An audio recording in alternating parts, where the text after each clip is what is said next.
മുൻ വർഷങ്ങളിൽ എങ്ങും ഇല്ലാതിരുന്നത് പോലെ ഇന്ത്യൻ ഫുട്ബോളിനെ സംബന്ധിച്ചിടത്തോളം വളരെ തിരക്കിട്ട ഒരു ഇന്റർനാഷണൽ സ്കെഡ്യൂളാണ് നമുക്ക് മുന്നിലേക്ക് വരാൻ പോകുന്നത്. ഹീറോ ഇന്റർ കോണ്ടിനെന്റൽ കപ്പ് വരാൻ പോകുന്നു. അത് കഴിഞ്ഞാൽ ഉടനെ തന്നെ സാഫ് ഫുട്ബോൾ ചാമ്പ്യൻഷിപ്പ് വരുന്നുണ്ട്.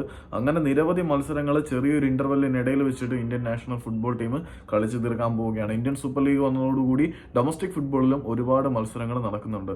നമ്മളുടെ താരങ്ങൾക്കെല്ലാം ആവശ്യത്തിന് പ്ലേയിങ് ടൈം കിട്ടും എന്നത് താരങ്ങളെ കൂടുതൽ സ്വയം പുരോഗതിയിലേക്ക് നയിക്കുന്നതിന് ഒരു പ്രധാനപ്പെട്ട ഘടകമാണ് എന്ന് പറയേണ്ടി വരും.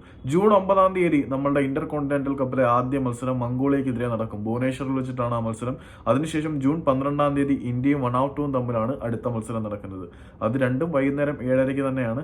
പിന്നെ ജൂൺ 15 ലബനനെതിരെയാണ് ഇന്ത്യയുടെ അടുത്ത മത്സരം നടക്കുന്നത്. അതും സെയിം ടൈം തന്നെയാണ്. 18 ഇന്റർ കോണ്ടിനെന്റൽ കപ്പിന്റെ ഫൈനലാണ്. ഈ 3 മത്സരങ്ങളിലെയും ഇന്ത്യയുടെ പ്രകടനം എങ്ങനെയുണ്ട് എന്നതിനെ നോക്കി അതിനെ ഡിപ്പെൻഡ് ചെയ്തായിരിക്കും ഫൈനൽ കളിക്കുമോ ഇല്ലയോ എന്ന് തീരുമാനിക്കുക. മുൻ വർഷങ്ങളിലെ എക്സ്പീരിയൻസ് വെച്ച് നോക്കുകയാണെങ്കിൽ ഇന്റർ കോണ്ടിനെന്റൽ കപ്പിന്റെ ചരിത്രത്തിലെ ഏറ്റവും ഉയർന്ന സ്കോറായ സുനിൽ ഛേത്രി നമുക്കൊപ്പം ഉള്ളത് കൊണ്ട് തന്നെ കളിക്കാൻ കഴിയും എന്ന് വിശ്വസിക്കാം. അതിനുശേഷം വരാൻ പോകുന്നത് സാഫ് ഫുട്ബോൾ ചാമ്പ്യൻഷിപ്പാണ്.